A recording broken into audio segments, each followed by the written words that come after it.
empty of self. We will start to understand the truth more when we see the truth that all things are empty of self, that actually there is no self, and our spiritual life will begin to blossom. With this essential understanding, we will be able to untangle ourselves from all the conventional and cultural ideas that we have been infatuated with and grasping onto. People appear to be compulsively worried about their physical health, buying supplements and expensive bottles of vitamins, when in fact we suffer much more psychologically than we do physically. That's because of our habit of continuously thinking we are a self. Wherever we go, in a crazy way, we have been carrying around a heavy load. This is a heavy load of nothing, something which doesn't really exist. The self idea is a concept that is really a heavy burden to carry around. Think about it. Isn't carrying something that doesn't have a shape or form isn't real, which we don't even know what it is, nothing but insanity? What is the result of believing in this frivolous concept?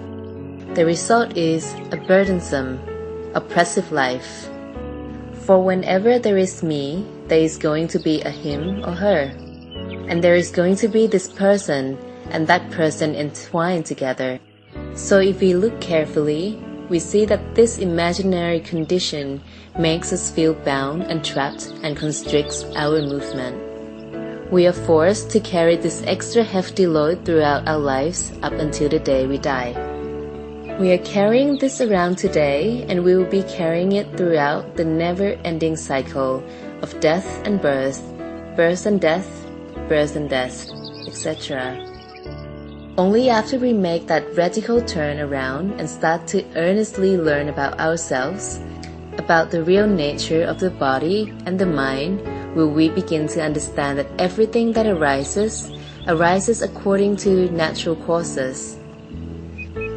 There isn't anybody ordering or initiating the process of change. It is only natural seeing without the need for anyone being involved.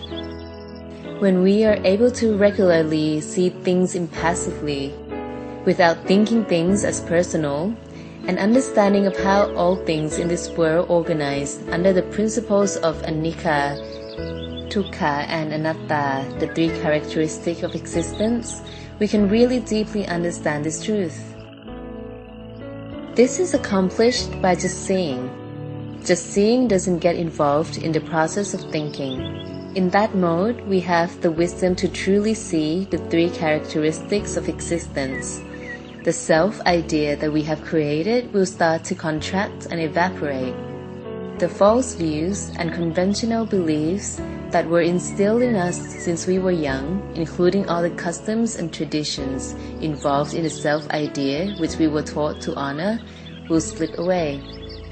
More and more often, we will see things as they are, until finally we understand where the problem of sufferings resides. For over 2,600 years, the Buddha's Dhamma, or his teaching, has taught human beings the path to the cessation of suffering.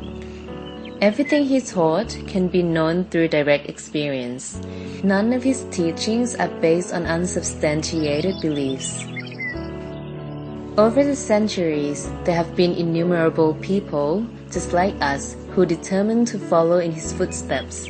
And through their meditation practice, they were able to transform themselves from being a worldling, whose mind is full of defilements, into a transformed noble one, or an arahant. An arahant is a mentally purified disciple who is completely free from suffering. And if today we start to walk along the same path, we will come to understand just what a world that is free of the concept of self is like. Lord Buddha called the spiritual path the Noble Eightfold Path. This path has been traveled upon for over 2,000 years. This path is there and ready for those who wish to free themselves from suffering. We only need to know the way, and we were born in fortunate enough circumstances to have someone to guide us, the Lord Buddha. In spite of everything, today, there are still an abundance of teachers capable of pointing the way to freedom.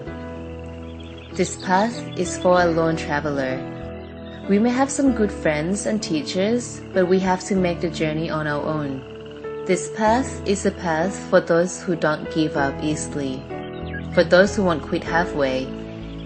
We don't have to be smart or be a genius like Einstein. We just need to have the determination to endure and persevere. A journey on this path is impeded by defilements, bonds and ties, wants and needs, and beliefs that have dominated our lives since we were born.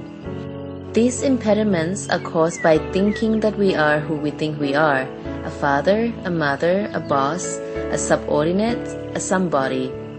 In fact, as the Lord Buddha has repeatedly reiterated, there is no self, which means there is no somebody. There is only nobody. Therefore, when defilement arises, it is necessary to be aware of them. But we don't get attached to those misconceptions or false views and allow them to function as an obstacle. Whenever there is a self in charge, we won't be able to see things as they are, since in that moment we are seeing through ignorance and through false views. What we are seeing can't possibly be the truth.